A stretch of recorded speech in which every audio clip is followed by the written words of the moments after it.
Welcome to Xylem Learning.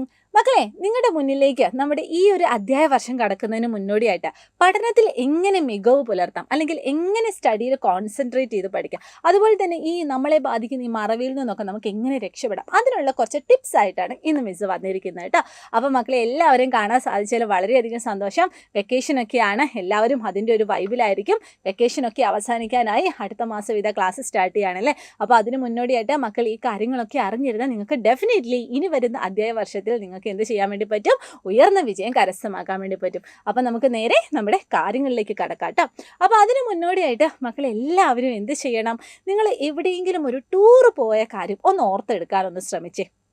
അപ്പം സ്വാഭാവികമായും നിങ്ങളെല്ലാ കാര്യങ്ങളും ചിലപ്പോൾ നിങ്ങളുടെ മനസ്സിലേക്ക് വരൂല്ലേ. രാവിലെ ഏത് ബസ്സിനാണ്, ഏത് കളറിലുള്ള ബസ്സിനാണ് പോയത്, എപ്പോഴാണ് പോയത്, ഏത് സ്ഥലത്താണ് നമ്മൾ ആദ്യം പോയത്, ആ സ്ഥലത്ത് നിങ്ങൾ ആരെയൊക്കെ കണ്ടു, എന്തൊക്കെ സാധനങ്ങൾ നിങ്ങൾ വാങ്ങി, ഇതൊക്കെ നിങ്ങളുടെ മനസ്സിലേക്കുണ്ടാവും.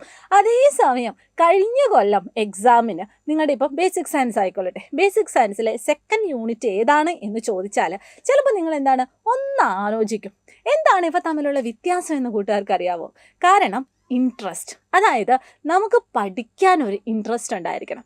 മക്കളെല്ലാവരും ടൂർ പോയ സമയത്ത് നിങ്ങൾ തലേന്ന് രാത്രി തന്നെ ബാഗൊക്കെ പാക്ക് ചെയ്യുന്നു, ഭയങ്കര ഇൻട്രസ്റ്റ് ആയിരിക്കും അല്ലേ. ഭയങ്കര എന്താ പറയുക, ഭയങ്കര ഒരു ആഹ്ലാദത്തോടു കൂടിയാണ് നിങ്ങൾ ടൂർ പോകുന്നത്. പക്ഷെ അതേ ആഹ്ലാദം തന്നെ, അതേ ഇൻട്രസ്റ്റ് തന്നെ മക്കൾ നിങ്ങൾ പഠിക്കുന്ന കാര്യത്തിൽ പുലർത്തുവാണെങ്കിൽ എന്താണ്, നിങ്ങളുടെ മൈൻഡിൽ അത് ലൈഫ് ലോങ് അവിടെ ഫീഡായിട്ടിരിക്കും. അത് നിങ്ങൾ ഓർത്തിരിക്കുക കേട്ടോ. ഇനി അതുപോലെ തന്നെ എന്ത് കാര്യം നിങ്ങൾ പഠിച്ചാലും, ഇപ്പോൾ സ്വാഭാവികമായിട്ട് ഇംഗ്ലീഷ് എടുക്കുവാണെങ്കിൽ കുറേ പോയംസ് കിട്ടും, കുറേ സ്റ്റോറീസ് കിട്ടും, അല്ലെങ്കിൽ നമ്മൾ എന്തെങ്കിലും സോഷ്യൽ സയൻസ് ഒക്കെ ആണെങ്കിൽ കുറേ കാര്യങ്ങൾ നിങ്ങൾക്ക്, കുറേ ഹിസ്റ്ററിയൊക്കെ ആയിട്ട് നിങ്ങൾക്ക് പഠിക്കാനുണ്ടാവും. ഇതൊക്കെ നിങ്ങൾ എന്ത് ചെയ്യുക, കുറേ വിഷ്വൽസ് ആഡ് ചെയ്ത് പഠിക്കാൻ വേണ്ടി ശ്രമിക്കുക. അങ്ങനെ വിഷ്വൽസ് ആഡ് ചെയ്ത് നിങ്ങൾ തന്നെ ഒരു ഇമാജിനേഷൻ അവിടെ ക്രിയേറ്റ് ചെയ്താൽ അങ്ങനെയും നിങ്ങൾക്ക് നിങ്ങളുടെ പഠനം വളരെ എളുപ്പമാക്കാൻ വേണ്ടി പറ്റും. ഇനി അതേപോലെ തന്നെ നിങ്ങൾക്ക് ഡെയിലി നിങ്ങൾ പഠിക്കുന്നുണ്ട് കേട്ടോ, ഡെയിലി നിങ്ങൾ പഠിക്കുന്നുണ്ട്, ഒരു 2-3 ദിവസം നിങ്ങൾക്ക് ഗ്യാപ്പ് കിട്ടി, അതായത് ഹോളിഡേ ആണെന്ന് വിചാരിച്ചോ. അങ്ങനെയാണെങ്കിൽ നിങ്ങൾ എന്താ ചെയ്യുക, സാധാരണഗതിയിൽ നമ്മൾ ആ ഒരു ഹോളിഡേ സ്റ്റാർട്ട് ചെയ്യുമ്പോഴേക്കും നമ്മളെല്ലാവരും ബാഗും ബുക്കും ഒക്കെ ഒരു മൂലയിലേക്ക് വെച്ചിട്ട് ക്ലാസ് തുടങ്ങുന്നതിന് തലേദിവസമായിരിക്കും നമ്മളത് എടുക്കുക.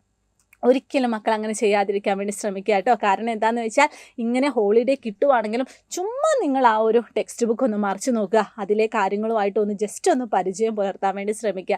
അതായത് ആ ഒരു റിപ്പീറ്റ് ചെയ്തിട്ട് നമ്മൾ റീഡ് ചെയ്യുവാണെങ്കിൽ നമ്മുടെ മനസ്സിൽ അങ്ങനെയും എന്താണ്, അതൊന്ന് ഉറച്ചിരിക്കും, അതൊന്ന് ഫീഡായിട്ടിരിക്കും. ഇനി അതുപോലെ തന്നെ നിങ്ങൾക്ക് എന്തെങ്കിലും ടഫായിട്ടുള്ള സബ്ജക്റ്റ്, അതായത് മാത്സ് ഒക്കെ ആണെങ്കിൽ മക്കൾ അത് ചെയ്ത് തന്നെ പഠിക്കണം, വർക്കൗട്ട് ചെയ്ത് തന്നെ പഠിക്കണം. അപ്പോൾ ഇതിനു വേണ്ടി എന്ത് ചെയ്യണം, നമ്മുടെ കയ്യിൽ ഒരു റഫ് ബുക്ക് വേണം. ഓക്കെ, അതുപോലെ തന്നെ സയൻസ് ആയിക്കോട്ടെ, സോഷ്യൽ ആയിക്കോട്ടെ, ഇമ്പോർട്ടൻ്റ് ആയ പോയിന്റുകളൊക്കെ നിങ്ങൾ ആ ഒരു നോട്ട്ബുക്കിൽ എഴുതി ഷോർട്ട് നോട്ടാക്കി പഠിക്കുക കേട്ടോ. ഇത് നിങ്ങളെ മറവിൽ നിന്ന് നിങ്ങളെ രക്ഷിക്കുന്നതിന് വേണ്ടിയും അതുപോലെ തന്നെ കോൺസെൻട്രേറ്റ് ചെയ്ത് പഠിക്കുന്നതിന് വേണ്ടി നിങ്ങളെ സഹായിക്കും. ഇനി അതുപോലെ തന്നെ എന്തെങ്കിലും അക്ഷരത്തെറ്റുകളൊക്കെ വരുന്നുണ്ടെങ്കിൽ അതിൽ ഇംഗ്ലീഷിലെ ഓരോ വേർഡ്സൊക്കെ നിങ്ങൾ എഴുതി പഠിക്കുക. അപ്പോൾ അക്ഷരത്തെറ്റിൽ നിന്നൊക്കെ നമുക്ക് ഒഴിവാക്കാൻ വേണ്ടി പറ്റും. ചുരുക്കി പറയുവാണെങ്കിൽ നിങ്ങളുടെ സറൗണ്ടിങ്സ്, നിങ്ങൾ പഠിക്കുന്ന ആ ഒരു റൂം എന്ന് പറയുന്നത് കംപ്ലീറ്റ് ആയിട്ട് പഠിക്കാനുള്ള ആ ഒരു അറ്റ്മോസ്ഫിയർ നിങ്ങൾ ക്രിയേറ്റ് ചെയ്ത് വെക്കുക കേട്ടോ. ഇത്രയും കാര്യങ്ങൾ നിങ്ങൾ ശ്രദ്ധിക്കുവാണെങ്കിൽ ഡെഫിനറ്റ് ആയിട്ട് ഈ ഒരു അക്കാദമിക് ഇയറിൽ നമുക്ക് എല്ലാവിധ കാര്യങ്ങളും സക്സസ്ഫുൾ ആയിട്ട് മുന്നോട്ട് കൊണ്ടുപോകാൻ വേണ്ടി പറ്റും. അതുപോലെ തന്നെ ഓണപ്പരീക്ഷ, ക്രിസ്മസ് പരീക്ഷ എല്ലാത്തിലും നിങ്ങൾക്ക് നല്ല വിജയം കിട്ടുകയും ചെയ്യും. അപ്പോൾ ഈ പറഞ്ഞിരിക്കുന്ന ടിപ്സ് ഒക്കെ മക്കൾ എന്ത് ചെയ്യുക, ഈ വരുന്ന ഈ ഒരു സമയങ്ങളിലൂടെയൊക്കെ ഒന്ന് സെറ്റാക്കാൻ വേണ്ടി ശ്രമിക്കുക. അടിപൊളിയായിട്ട് പഠിക്കുക.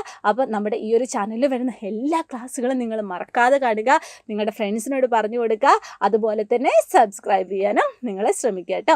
അപ്പോൾ ഇതുപോലെ കുട്ടി ടിപ്സ് ഒക്കെ ആയിട്ട് നമുക്കിനി അടുത്ത ദിവസം വീണ്ടും കാണാം. ബൈ.